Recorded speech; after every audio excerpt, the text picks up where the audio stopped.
First on BBC One.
Hello, what an intro. That's brilliant. I've got to live up to that now. Okay, so that was made, not by me, unfortunately. That was made by a chap called Phil over at the Amish Inquisition YouTube channel. Rumour has it he lives in a toadstool at the bottom of an enchanted garden somewhere in Lancashire. Thanks for that, Phil. So here we are, brand new series, episode 1. I'm super excited about this. So what's it all about? Well, the aim of this series is to enlighten viewers and to shine a light on the abundance of information out there regarding Britain's ancient history. Now, let's get one thing straight. It's not myth, it's not legend, it's real. Okay? So, with that in mind, what better place to start than with the coming of Joseph of Arimathea to the shores of our land and the beginning of Christianity in Britain? So, episode 1, I've got a guest with me. He is a scientist, a history buff, the author of the National CV of Britain, which I highly recommend. It's a treasure trove of information, a wonderful resource. And he's my drinking partner in Gwyneth, Mr. John Hart. Welcome, John. Greetings, what ho. Hey. So, couldn't be more excited to get this going, John. We've got a lot of history to cover here. So, to start off with, I thought I would share the genealogy that was put together by R.W. Morgan at some point in the 19th century, I think, of the Royal Christian Dynasty of Ancient Britain. So, viewers might be or probably are aware that prior to the Saxons coming to our lands, very, very little is known. Well, I say very little is known. It is known, but it's been deliberately obscured from us. So here we have 2 lines here that stem from Beli the Great, who lived BC 100. And today we're going to focus on, I don't know if you can see my cursor there, but I'm on Arviragus, who was the son of Cymbeline, that's Shakespeare's Cymbeline, and he lived AD 40 to 90. And he is pivotal in this story, as you're about to discover. So, John, any comments so far on this genealogy? There's a few phrases in the English language which consternate people. One is, as you're probably aware, fun run. That doesn't compute. Another is, I came across another the other day, which was recreational mathematics.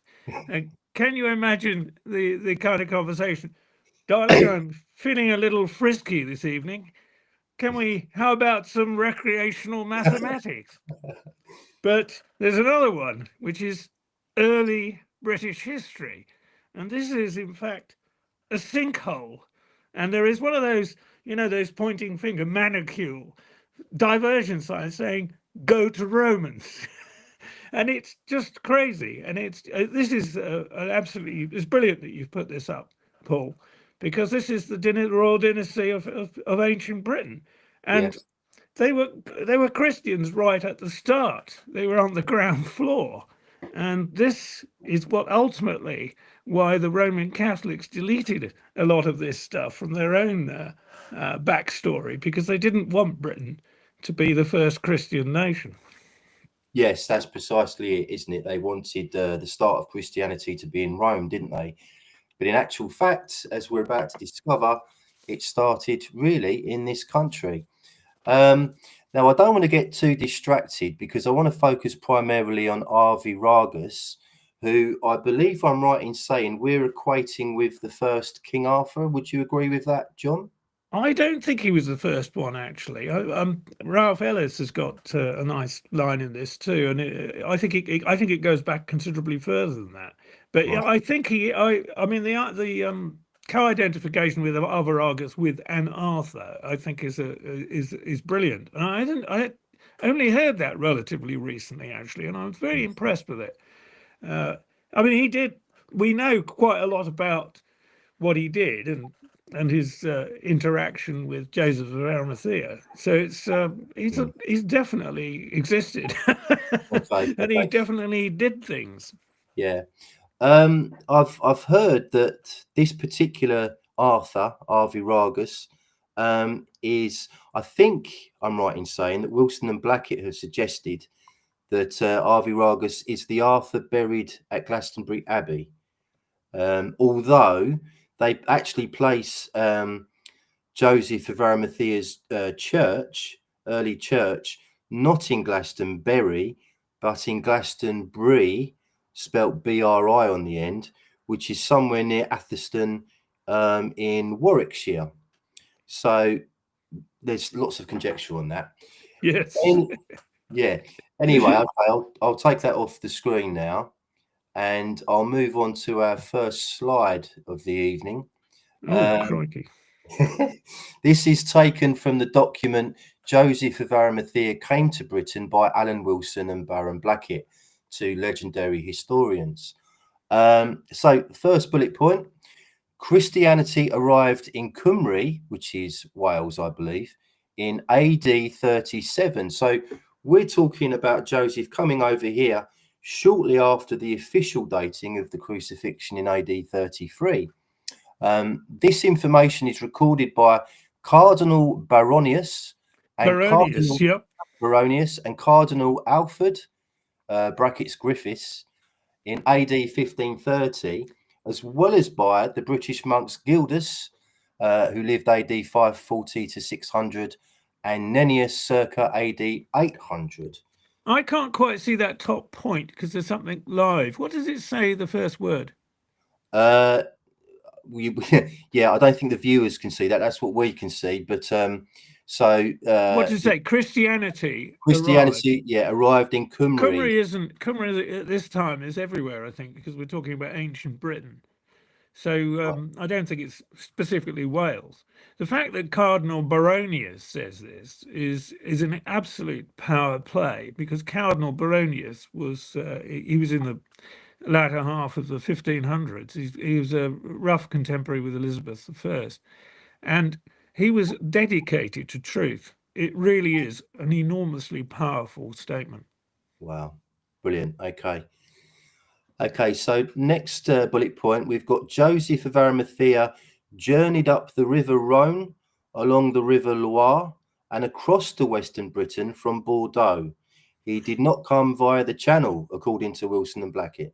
Well, he will have eventually gone across the channel, but you're right. He didn't go Yeah, up. He didn't go up the coastline of Western France, Western Gaul. Yeah. yeah, sure. Okay. Now, I found this particularly interesting. This was a new one on me. And I will admit, I've not read any books of Wilson and Blackett yet. Actually, that's a lie. I read Arturius Rex, is it? But I read Yep. that about 20 years ago. So I need to reread it because I So haven't. did I. Yeah, it's a long time ago I think since it was I've read it. about, in my case, I think it was 30 years. Wow. Okay. And you saw him. You saw him talk, didn't you, Alan Wilson? Yeah, Before? well, no, Alan and I had an email interaction over quite a few years, really. But I mean, Wow. he was a he was a great speaker. You Yeah. know, he was I believe he was in the Merchant Navy. He's no longer with us. I mean, the Yes. viewers want to know Died that last year. at So 19. Yeah. sadly, no longer with us. But he was in the Merchant Navy, and he would he would give talks, and he'd walk around as though he was on the poop deck. It was absolutely wonderful. And my favourite one that I attended, he was being rude about academics. He was describing them as weak-minded or pusillanimous, and in particular, he had this chapel in South Wales where he said there was an anchorite called St. Edith. Now, an anchorite is a hermit, and some of these hermits were bricked up and basically gave up their lives for Christ and so forth. It's an extraordinary, it's very difficult for the modern mind to get, my mind anyway, to get around that. Yes. And the archaeologists decided to open it up, and it had been bricked up between two buttresses on this chapel, which still exists. And they decided to go in and see if there's anybody in there, and they found the skeleton of someone on a slab inside. Wow. And on this skeleton was so we're looking at the St. Edith was probably, I don't know, 1200s or 1300s, Mhm. and she'd had herself bricked up. It wasn't involuntary, and the skeleton was just lying there. It wasn't, you see, if it had been my skeleton and I'd been bricked up, it would be like this on the wall. But anyway, the skeleton was of a young woman, so that fitted. And the Wow. radiocarbon dating was exact. I mean, exact, within that usual margin of radiocarbon Yes. dating. And she was wearing a gold crown with her initials on it. Wow. And what the academics did, this is what really got Alan Wilson riled, was they said they did their report, and then they said, the thing about the skeleton, it was very serene. I mean, it wasn't, there was no evidence of trauma, and there was no scratching on the walls and all this sort of stuff. And the report said, this may be St. Edith. And Alan Wilson said, who the hell else could it be? And he was right. There is this terrible weakness. I try to avoid it. I do a little bit of science. I try to avoid it in my own work. Tentative. How people use the word tentative and so forth. Oh, just say it. Mm. And Yeah. Alan just said it. I mean, to be nice, I suppose they're a funny bunch at best, academics, aren't they? Really. I think you talked about somebody earlier as being valuing truth as being the most important thing. Cardinal Baronius, That's the guy. Whereas, my hero. well, we might talk about him in another episode, but yeah, it's just a shame that they seem to value their financial status more than the truth. But I'll leave that one there. Anyway, so moving on to where was we now? So we've got Joseph of Arimathea coming across Yeah, the River Loire. they said he wasn't a tin merchant. I would agree with that. I will. I I don't was. I don't Sorry. think that's got anything to do with it. We were, as you extremely well know, Tin Island Yeah. throughout the ancient period, but I don't think it's got anything to do with Joseph of Arimathea. I Okay. don't. It's a totally different thing. Well, that's interesting. I mean, that's the first. Whenever I've heard of this story before in the past, he's always been referred to as a tin merchant, and so I was very interested to read that Alan Wilson had written this. Um, the unfortunate thing is that he didn't elaborate. So they just mentioned that they do not believe that Joseph was a tin merchant, but there was no elaboration, unfortunately. So What does the legend in Cornwall say? Do they say he was a tin merchant? I think so. I can't be 100%. Oh well, then that's Yeah, powerful. yeah, That's not to be disregarded. That's so. I yeah, mean, I think the jury's out on that one. yeah. I don't think it's hugely important anyway. Possibly not. No. Okay. So Joseph of Arimathea. We all agree. All the historians that we're referring to this evening agreed that he was the first Christian missionary ever. I don't think that's in dispute.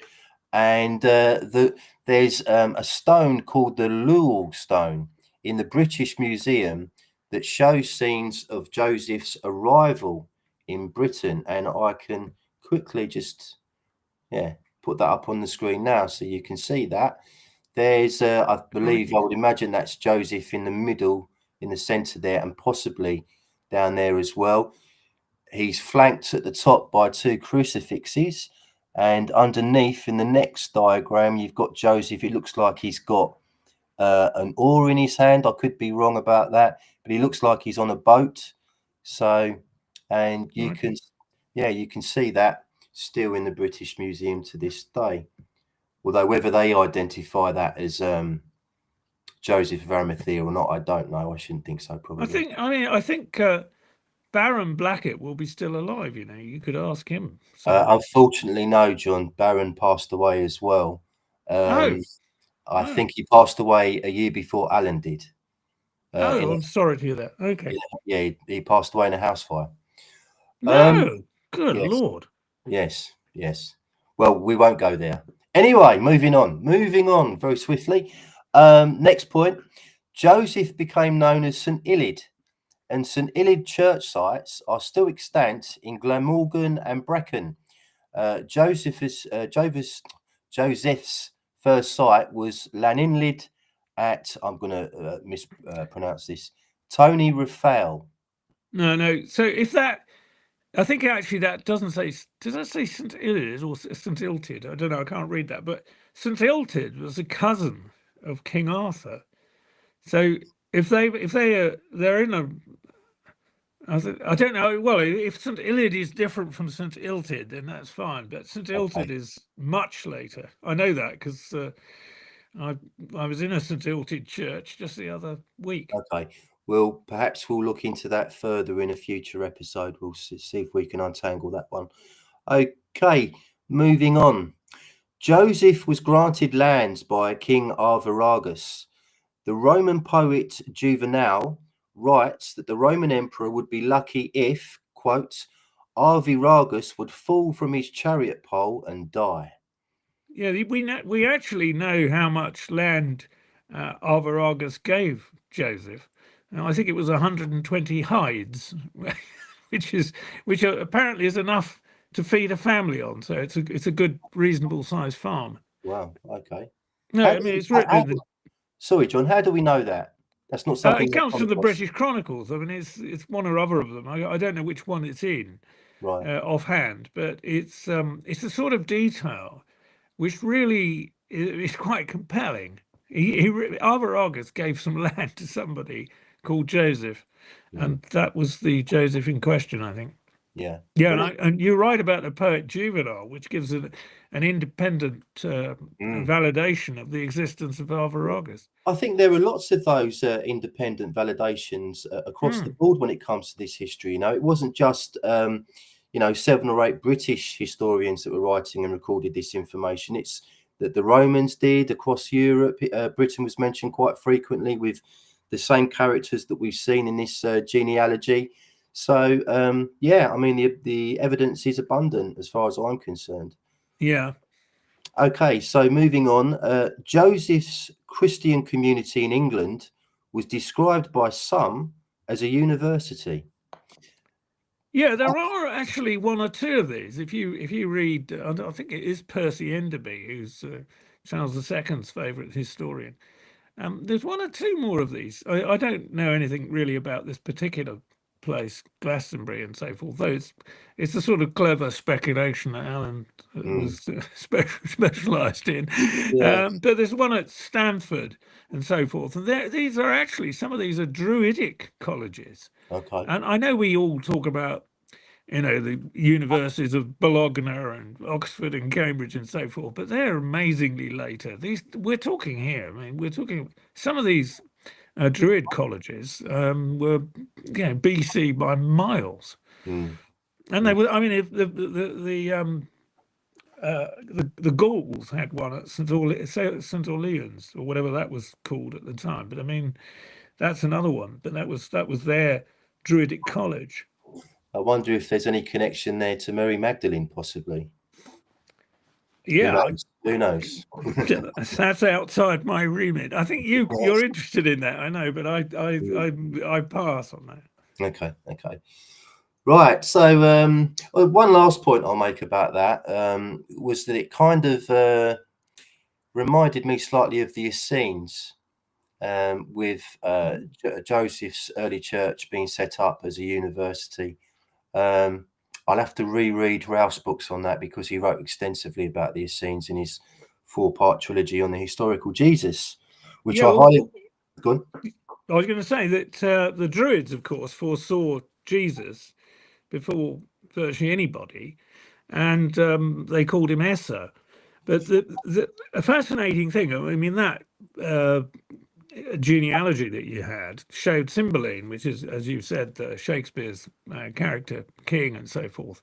Now, I think it's actually on the National CV website, and I think that king, or the one before or one after, asked somebody called Teventius or something like that for a prophecy.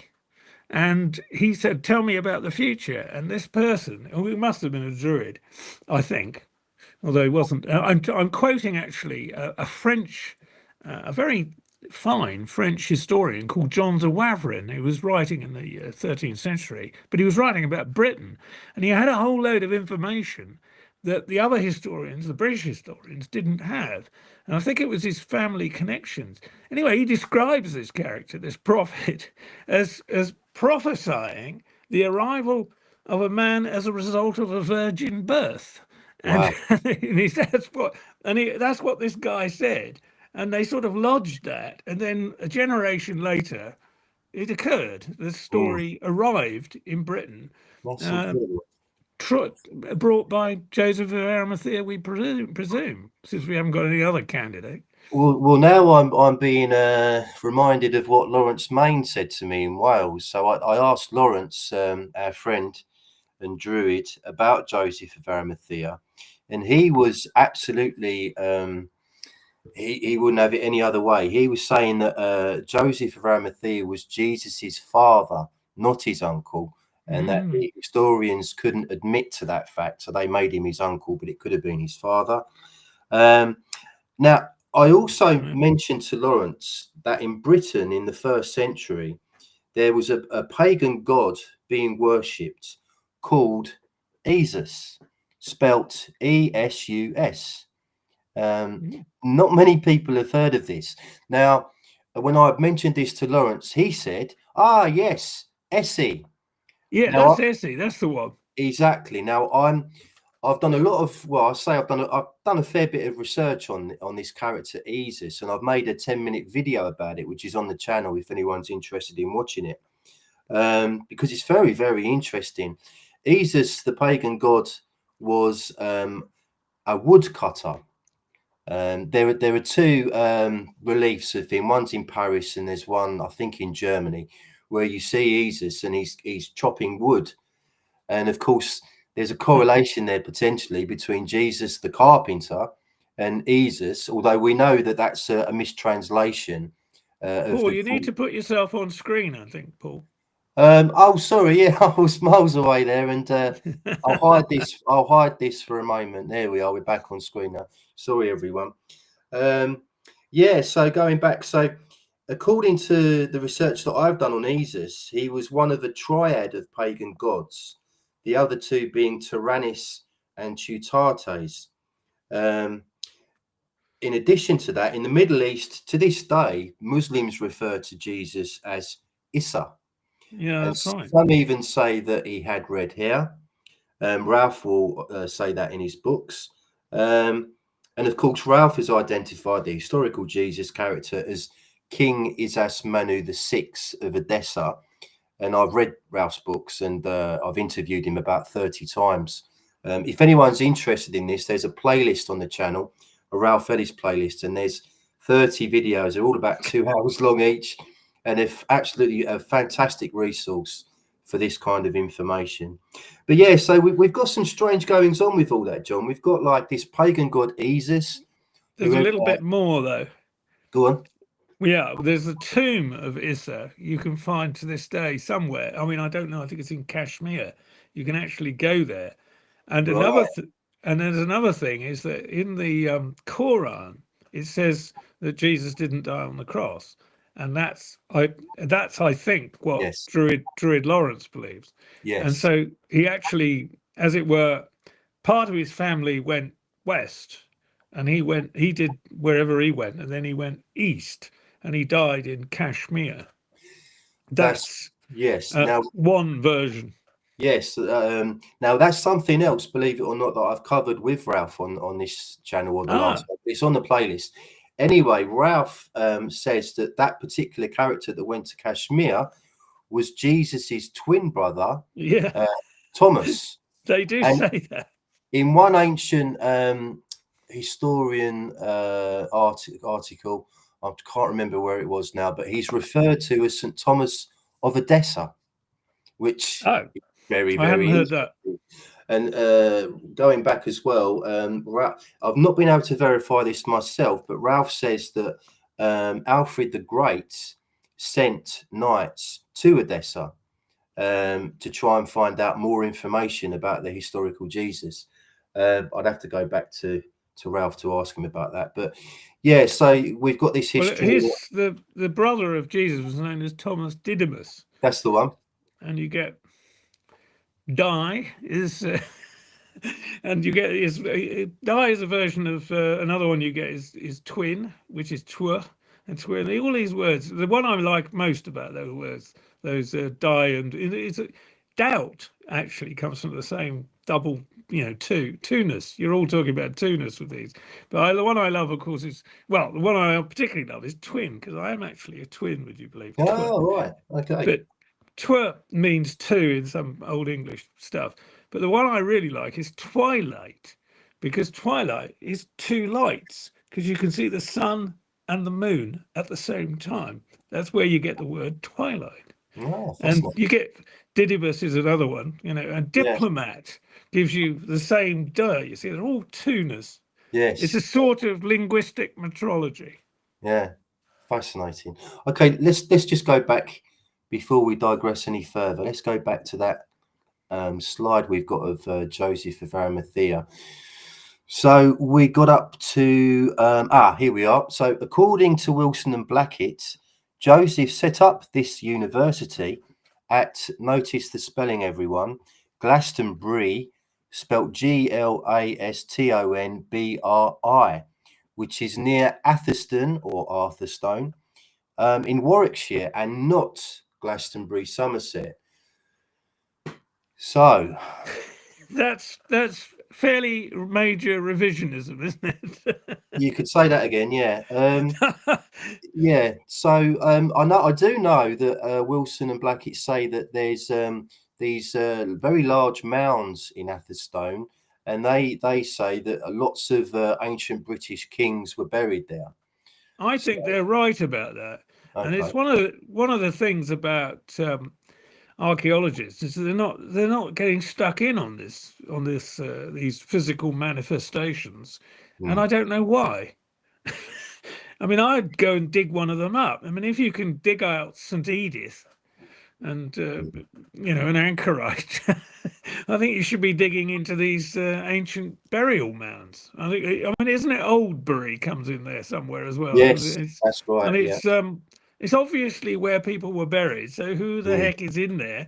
Why mm, don't you dig some trenches and get in there? I mm, mean, this is the slightly unsavory aspect of archaeology, of course, is that it involves raiding burials and, mm, and all this sort of tombs. It's all mm. a little bit unpleasant. But Yes. anyway, there you Yeah. go. Okay, so we've got now Arviragus had an elder brother, and I'm going to butcher this name, Gwyrith. I think that might be right. I Now, think that was a good go. yeah, cheers. So I think Wilson and Blackett write that this was the true St. George of England. Joseph was granted lands by Arthur, and Wilson and Blackett believe that in doing this, Arthur was carrying out his brother's dying wishes. That's a fascinating story. Mm, Yeah, right. yeah. Okay. So, so Wilson and Blackett believe that Joseph gave Arthur the flag of St. George as a gesture of gratitude for the gift of the land, sanctuary, respect, and friendship. It does turn out. I mean, I've been reading on this history now for the last week or so, and it turns out that Britain uh, could well have been a place of refuge for persecuted Christians. So many Christians, possibly in the Holy Land, were coming to Britain because that was the one place where they were guaranteed safe refuge. It was well known. I mean, in the Bible, we're described as the Isles of the West or something like this, and we were extremely well known. It wasn't. You get the impression when you listen to the sort of television documentaries that we were in the midst of nowhere, and in fact, Mm, we are actually quite well known, and people used to mm. come here and all the rest of it. It's not. It wasn't. We weren't that unknown. It's a short Well, statement there. exactly right. And again, that I'm afraid that reminds me again of our friend Ralph, because Ralph had Isas Manu, the historical Jesus, in his Odessan theory, ending his days as a prisoner in this country in Fortress Dewa, which Yeah, is up in in Cheshire or Cheshire. somewhere. Yeah, that's Yeah, right. They discovered it, I believe, around 20 to 30 years ago and quickly demolished it. And Dorothy Perkins now stands on the site of where it used to be. that's a shop, presumably. Yeah, it's a women's clothes shop. I Yeah. mean, just looking at this marvelous graphic you've got up at the moment, it's. I think that the flag of St George goes back quite a long bit further, actually, than they're suggesting. But and Well, also, I think the Union Jack is remarkable, and I think you ought to get Druid Lawrence to talk about it because he'll tell you it's all about the rising sun and the setting sun, and okay. that's why you've got the thick on top, all the Yeah. different bands there. Well, So I think it goes back quite a bit further than they're saying, but I think yes, that's very. I think they are. It's a speculative tour de force, this kind of thing. But absolutely. I Yeah. asked myself, you see, what I want to do is I want to get to the point that we can tell young children about this kind of thing. You want to get some solid ground. So Mm, I think the fact that Joseph of Arimathea is actually pretty solid, and Alvaragus obviously existed if some Roman poet is writing about him, exactly. and and Christianity came in AD 37 because Cardinal Baronius said it. And Cardinal Baronius said it. You are on really strong ground, Whereas if you read the the later sort of propagandistic, not Cardinal Baronius, who was a Roman Catholic, but the sort of propagandistic idea is that Saint Augustine, not Saint Augustine of Hippo, but Saint Augustine of Canterbury, brought it in whatever it was, 59 something or other, Yeah. brought Christianity, and of course it was true actually that the Saxons in the east part of the land were pagans, but the British, the ancient British, over in Wales and down into Cornwall, and also Brittany, which is less Britain, were Christians going way back, Mm, just way back, mm, They were right on the ground floor. yeah. So just going back to the flag of St George that you bring up there, isn't there some connection to Brutus? Because the flag of Sardinia is almost a replica of the St George flag, but originally it had, I believe, soldiers in each quarter with bandanas around their head. And I'm trying to remember now. I'll have to Do you ask. mean do you mean the Phrygian cap rather than No, they bandanas? were wearing. I'm sure they were wearing bandanas. Oh, I'll have right. to ask Marcella about that because she wrote You're about not this. on screen, Paul. You ought to put yourself on screen. I can if you want. You're the invisible man. I personally think that the slides are more attractive to look at than myself, but there we are. So I'll take it off then. There we go. We're back on. I'm about to But start reading from that again. I'll give you. No, I think the Joseph of Arimathea material is absolutely fascinating. But Mm, we know so much about him that we even know. Well, we're said to know what was on his tomb, and it was of course in Latin or some language that we don't study much now. But in English it goes, "I came to Britain after I buried Christ. I taught, I rest." and it was on his tomb. We even know it was on his tomb. Well, that backs up a lot of the stuff that we've been talking about. The fact that he set up the church partly as a university. I taught. So there you are. Absolutely. Okay, let's just briefly bring back that slide again, because we'll move on to the next point now. We're coming to the end of it. So we've done George. The last point I want to make here is Wilson and Blackett believe that Joseph gave Arthur the. I've done that one, haven't I? Oh, blimey! Right, that means we're on to the next slide. So actually, before we do that, I'll just show you. Here is a list of the first 13 archbishops of London from the time of King Lucius, who we're about to take a look at, until the coming of the Saxons. So this, I think, goes back to the 2nd century. John. Yeah, I mean, this is one of a number of such lists that we've got. I mean, I did a comparison between this list, which I think is Percy Enderby, and Yeah, I mean, you'll have to correct me on that, but I think it is. But Hollinshead also has a list, and there's some overlap. It's not perfect, but they both start at the same place, and they both get to. I think if you look at number 12 there, you've got Gudelinus. yes. And I'm doing this from memory, but I think one of the archbishops was. There's some correspondences with King Arthur, that, as it were, the second one within the 500s, and his archbishop. That archbishop logs in with that chronology. Also, I mean, I know that various chroniclers have had a go at saying who the Pope was when King Arthur II in the 6th century was, and they've had a pretty good go at it, because they get to, in fact, it's Simplicius or something, but one of them calls him Simplicius, and the other one calls him it's all pretty close to a real person. And we get this all the time. These correspondences just ramify in the British Chronicles.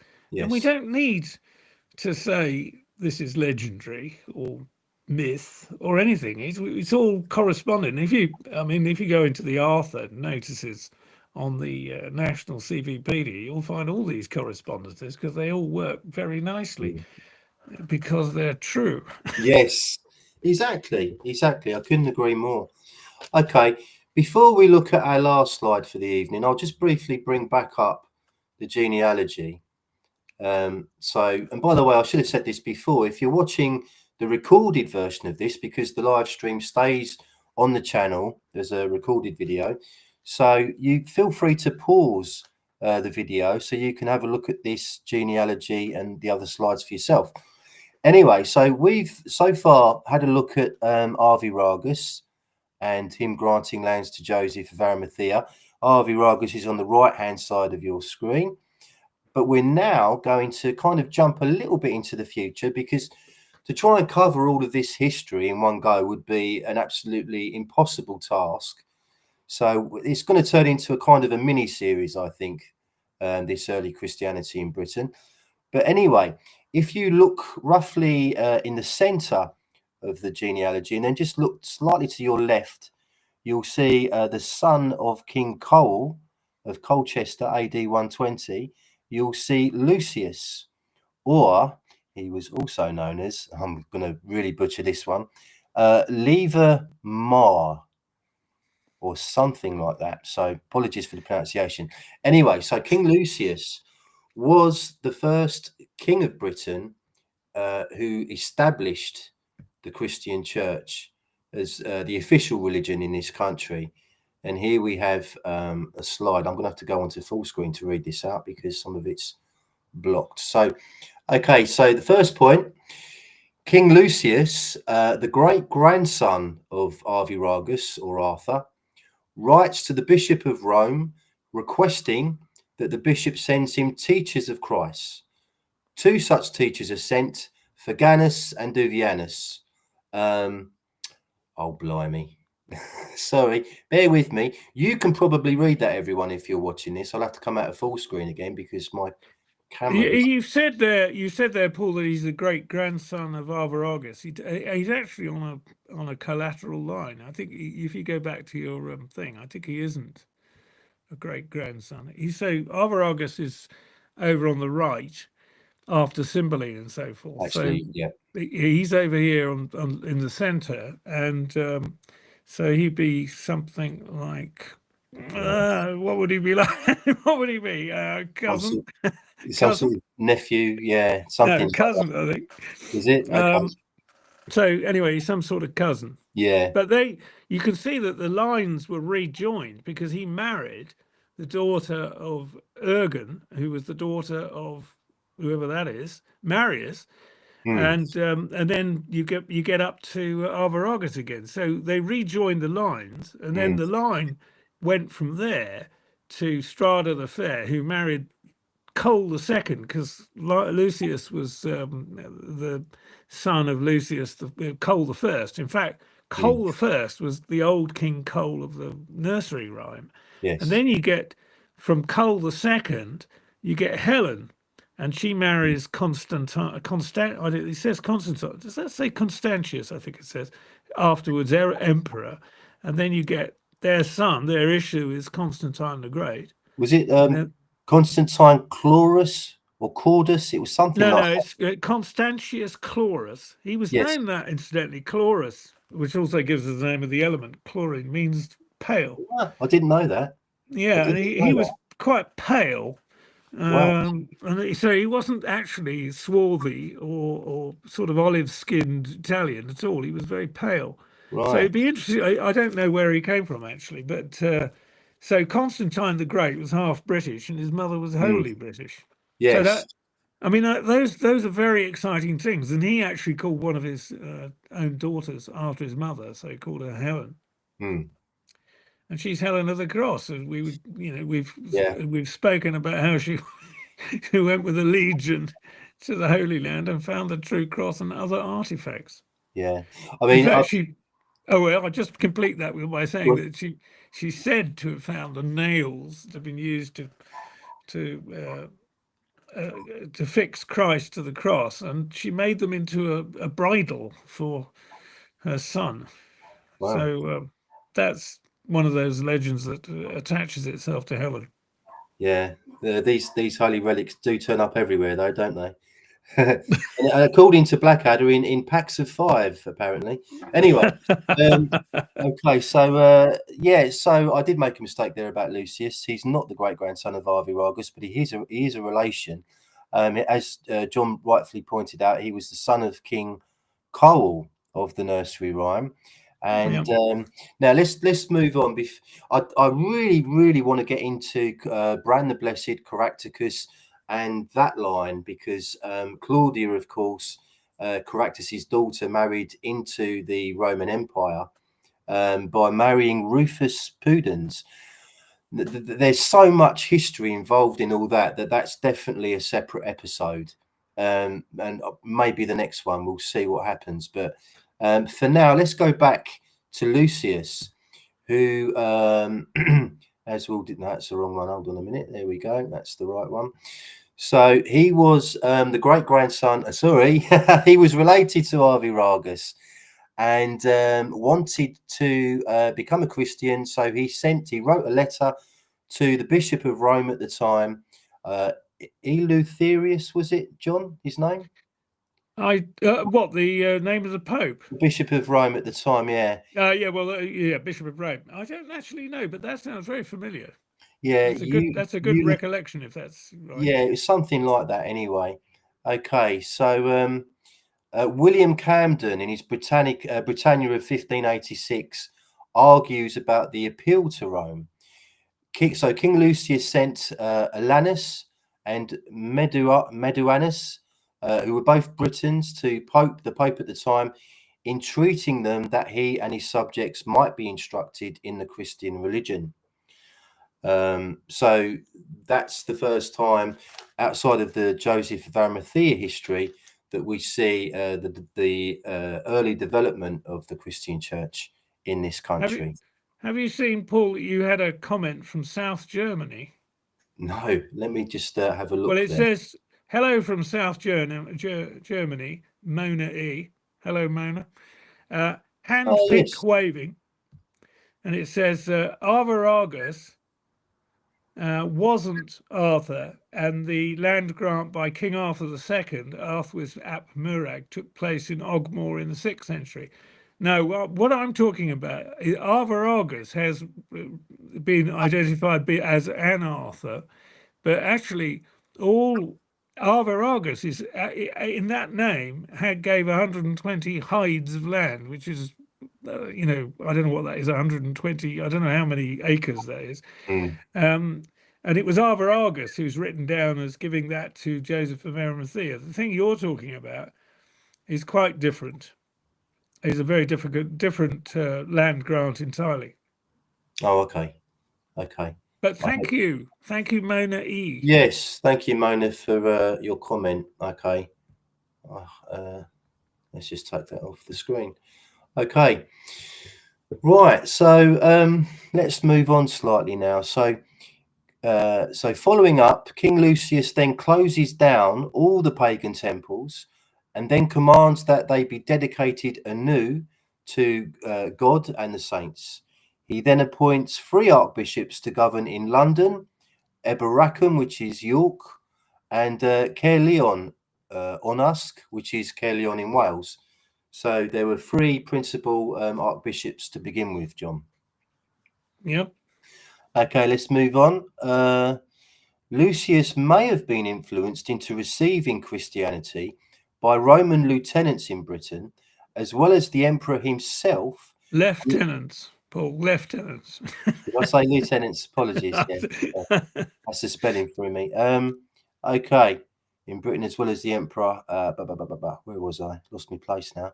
Christian, as well as the emperor himself, who had begun to act favourably towards those who professed it. And now I'm trying to remember the emperor at the time. It was the one before Marcus Aurelius, I think. What was his name? Ooh, that's a quiz question. Yeah, anyone who wants to let me know who was the Roman emperor in around about 150 AD. If you know the answer, send it in. You might win a prize. Okay, so while all the chroniclers agree that Lucius established Christianity in Britain, there is actually much discord regarding his timeline and other circumstances. For example, Henricus Pantaleon, what a brilliant name. What a great name. Recorded that, recorded that Lucius received the faith of Christ from Saint Timothy, a Briton, who was the son, I hope, of Lady Claudia. Any comments so far, John, on any of that? Yeah, where did you get this material from? Your CV of Britain. I thought it was extremely well done. Yes, well done, John. Well done. Excellent work there. It's a shame you can't remember it, but there we are. I think it's amazing. Well, I wrote this about. I don't remember writing this exactly, but I did this about I'm taking 12 years ago, I think. Yeah, I'm taking this from now. Where are we in the history at the moment? We're talking about Lucius. I think you got this. Actually, you got this from one of the More articles rather than the actual CVpedia. Because I think you got this from Percy Enderby. I think you're right. I don't think this is my material, because Percy did a really good job. Yeah. And we've had another contribution from Mona E. I know, I've noticed that. I'll bring it up now. Let's have a look at what she says. So thank you again for commenting, Mona. She says, you are confusing something. Joseph lived in the 1st century and Arthur ap Murig in the 6th century. Arviragus was either Caradoc or his brother. He also lived in the 1st century. Yeah, so the connection is between Arviragus and Joseph. So the word Arthur is a little bit confusing. In fact, I got the idea that Arviragus was an Arthur from Druid Lawrence, because I hadn't actually heard that before. And so I don't think I'm not confusing. Honestly, Mona E, I'm not confusing anything. I know that there's an Arthur in the 6th century who did stuff, and we're really talking about the connection between Joseph and Arviragus. Now, your further point is that he was either Caradoc, which is another name, I think, for Caractacus, or his Yes. brother. I think he was his brother. I think, in fact, in that that lineage that we saw earlier, it'd be interesting to. I don't know if he's his brother though, is he? I think he might be a cousin. Yeah, that's the one. So you got Caractacus in the middle. Yep. So that's another name for that is Caradoc. So actually, they're no, they're cousins, aren't they? Yes. They're Yes. cousins. It says So here. Caradoc and Arviragus are cousins. They're not brothers, Right. Okay. according to this genealogy, which is R.W. Morgan, who was a Yes. brilliant historian from the 19th century. Yes. Absolutely spot on. So, Okay. Mona E, we're not confusing anything. But thank you for being there. Yes. Thank you, Mona. Thank you for commenting. Okay. Let's go back to Lucius now. So where did we get up to? Let's have a look here. So this is just a stab. This is Percy Enderby giving us this information. So, I mean, that is fantastic. So we're in the 17th century, so 1600 and, 70, 80, and he produces this material. And the question is, where did he get all this information from? And there was a lot of it about. That's the thing. We don't have it nearly as much now as they did then. Yes, and it comes from also from different countries as well. I mean, the French were recording this information all over the world, really. Okay, the basic idea, though, Paul, is different from my personal idea, because this idea is a Briton who sent to Rome to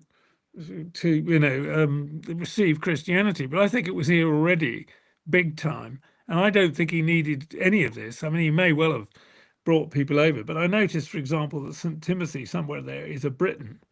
Yes.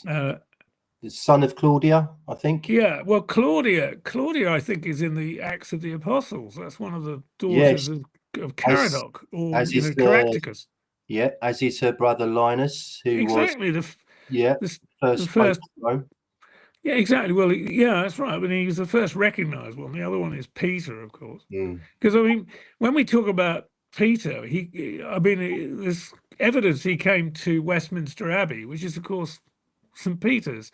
And of course, St. Paul is reckoned to have come to St. Paul's. And St. Paul's was the temple of Diana, and Westminster was the temple of Apollo. So it all fits together very well, actually.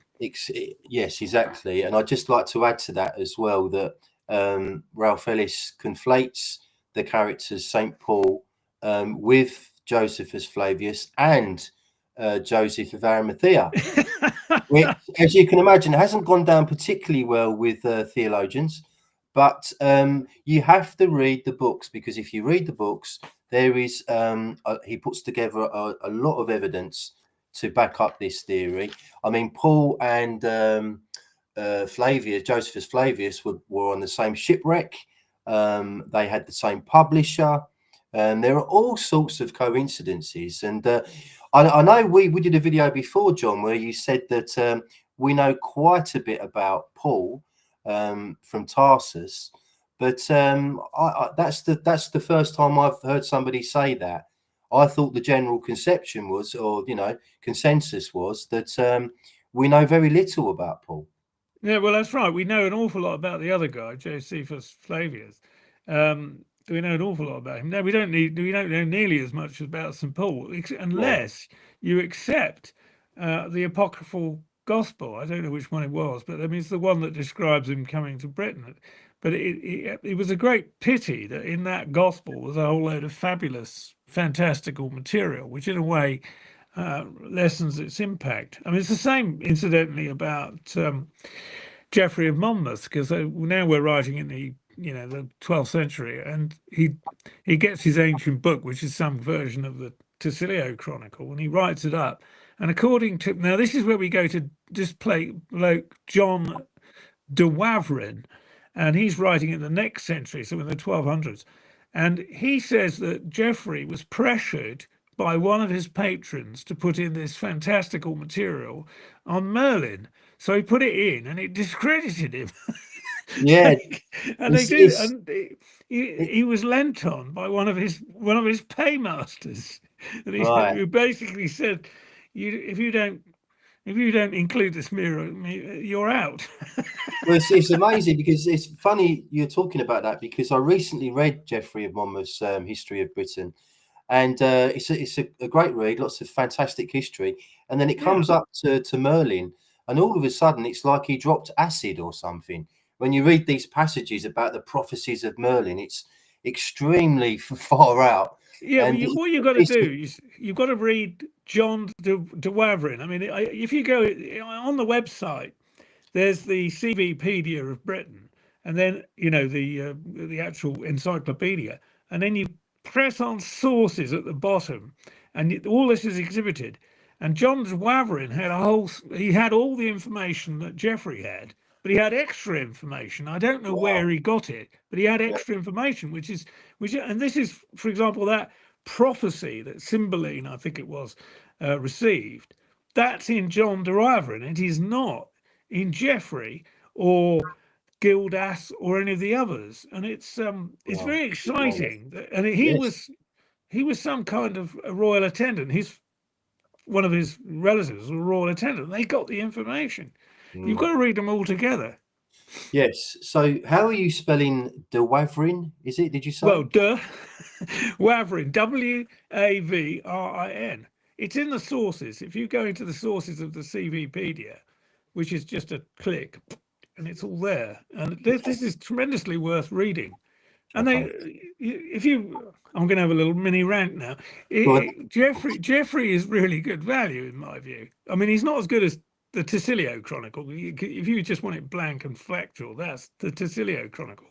But Geoffrey is actually very good. There was another person, an almost exact contemporary of Geoffrey, who was a poet called Gamer, and he used the same book.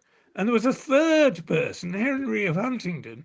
Yes, I He heard of him. also, yeah, exactly. He used the same thing. So historians who have a go at Geoffrey have got a bit of a problem because there were a number of these people and they all had the same information. They don't mention that, do they? They don't mention that. That's No, very you interesting. never get it, but Thanks you for that, get it John. in sources on the Yeah. CVpedia. I mean, this information is so important. I suppose I should finish up with Lucius before we finish up here. So, if I can just bring Lucius back one last time. Uh, This is Percy Enderby, everybody. yes. This is not the National CV of Britain, although it is on our website. I couldn't recognise it. That's why I was a bit at sea there. Very good Okay. though. So, to finish up, Enderby writes that foreign authors record that Lucius, quote, forsook his crown and kingdom and became a clergyman, went into Germany to convert that nation, was Bishop of, going to get this wrong, Cure, and there was martyred. Enderby states that this was another Lucius, a son of a king of Britain, who had been banished there. Enderby argues that King Lucius would have been too old at the time to be capable of making such a journey, and that King Lucius lived for another 9 years after the martyrdom of the other Lucius. Yeah, Enderby, this is yeah, just to finish up, John, Enderby yeah. writes that an old French manuscript records King Lucius dying in Britain, and our own historians record that he died in Gloucester and was buried there in the year AD 201. Bravo. That's good. That's very good sleuthing by Enderby. As a matter Mm, of fact, I'll go and have a look in. Well, I'll try and remember to go and have a look in De Wavrin and see what he says about Lucius. I'm going to do I that. I'm going to look see. it up. I see Mona has come through. Oh, is Um, she? She's back. yeah, Mona has come through with. I don't. Are you going to put this up on the screen I or is will that do. okay? One second, John. I've just got to scroll down to find it. Here we are. There it is. So Arthur the First was Androgativs. He lived during the Gatius. fourth. Thank you. He lived during the 4th century, and he was commander in chief of Magnus Maximus's army. He was buried at Arthurstone, and you're really confusing Wilson's books. Sorry. Well, that's Well, wait a minute. Wait a minute. There was. Let's try and agree where the Arthurs are on this. Like, we have an Arthur in the 500s who is Yeah. the King Arthur that we know about. And The you and Camlet I have been Arthur. The exactly Camlet. the Yeah. Camlet, the chap who died at Camlet. That's exactly right. Yes. And so then we have another one at I think I ought to mention William Flinders Petrie in a moment, who's another Good. one of my heroes. It might be a good sort of wrap up. And then there was another one in the 400s. Now he kept his historic achievement when the Romans quit these shores was to hold back the Saxons for a generation. And it was a fabulous achievement because they actually civilized themselves, eventually coming up, well, trumps with Alfred the Great and so forth, and the West Saxons and so on. They did all right after that, but earlier on they were just thugs with swords. But this person that Mona is mentioning is not Arthur One. That Arthur One is the one in the 400s. Wilson and Blackett came up with Arthur One and Arthur Two.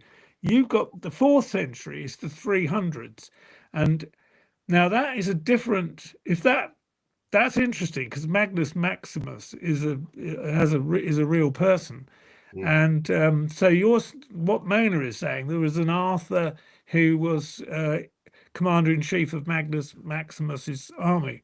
In which case, that's good information. Thank you very much, Yes. Mona. Thank you. Cheers, Mona. Thank you for that. And But that's what it's all about, you know, healthy debate, polite debate. And I encourage all of that. It's very welcome. Thank you, Mona. Go on, John. I was going to say that what you have to do in order to get British historians and archaeologists take an interest in British history is actually have a world war. And I say this because William Flinders Petrie, who was the father of methodical Egyptology, wasn't able to go to Egypt because of there was a little bit of nastiness going on the time. We're talking about 1917, and he couldn't get it. He couldn't go anywhere.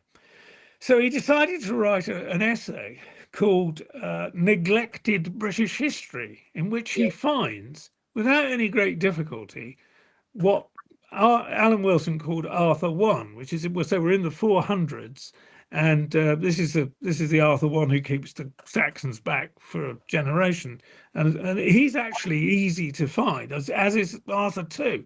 I don't know what we're going to call this one that Mona has drawn our attention to, but anyway, -1 or something. But anyway, so William Flinders Petrie writes this article called "Neglected British History," and he finishes it with this. He finds it quite easy to discover the information, and the only way otherwise he would have been in Egypt digging up pyramids and things. And this is why we need another world war, so that somebody will actually do some more British history. You But might he get said your wish here, very soon, John. Carry on. Yep. no, the present requirement for British history, writes William Flinders Petrie, so much neglected, is a scholar who will deal as a historian and not as a mythologist with the ancient sources. From these, a consecutive narrative should be framed from which suitable outlines may someday penetrate the general school books. That was written in 1917 by none other than the great William Flinders Petrie. God knows what he would say now, John. Can you imagine? I mean, how concerned are you, John, that this rich and incredible history of ours will be, you know, deleted by the powers that be at some point in the not too distant future, by looks of things? I don't think they'll delete it, but they'll dilute it. And they'll also misrepresent it too, because as you know, we've been talking about. There's a review of the national history curriculum for school children, and the people who are reviewing this,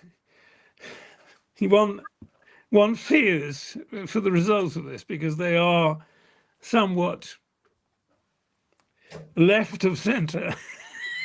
And there is a danger of it being politically corrected down. In fact, I'd be extremely surprised if the history curriculum becomes even more embarrassingly bad than it is at the moment. But anyway, I have contributed, as you know, to the debate, and an organisation with which I'm involved, which is what's it called? I like it. Oh no, that's somebody else. I thought that was Mona coming back. No. So you and I have been, anyway, organisations which I've been involved with have made their pitch, and particularly Professor Robert Toombs, who's a great savant, is telling them that we must preserve this material for social cohesion, for knowledge, and all the rest of it. And one fears for the curriculum at this moment, December, year of our Lord 2024. I would wonder what's going to happen to the curriculum. Well, thank you, John, for doing that, for sort of trying to preserve this history, I suppose we should say, and involve children. I mean, it's all about kids learning about this history and getting this information out there, which is what this live stream is about. So on that note, I think we'll finish. We're over the hour now. So thank you for watching, everyone. And thank you to Mona for contributing. And thank you, Mona.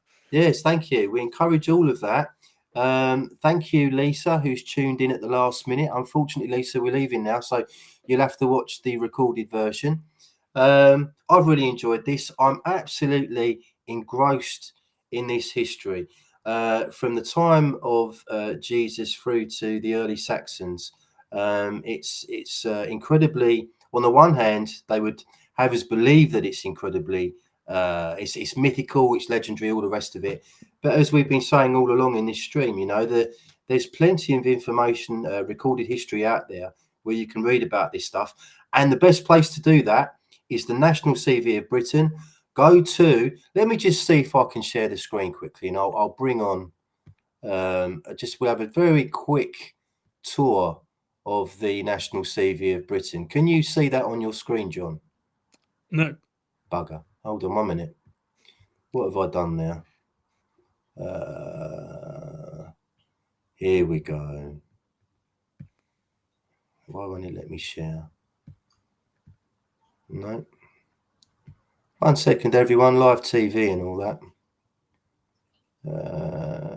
Let me see. Okay.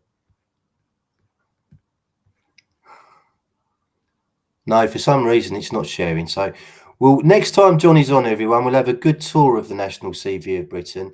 And with regards to this history, you want to look at the more articles section on there. There's about, 30 or so different articles, much of which is looking at this particular time in history. Okay, thank you, John, for that. That was brilliant. Thanks, everyone, for watching. And we should be back next week for another episode. Stay tuned for more information. Until then, cheers, everyone. Thank you. Goodbye.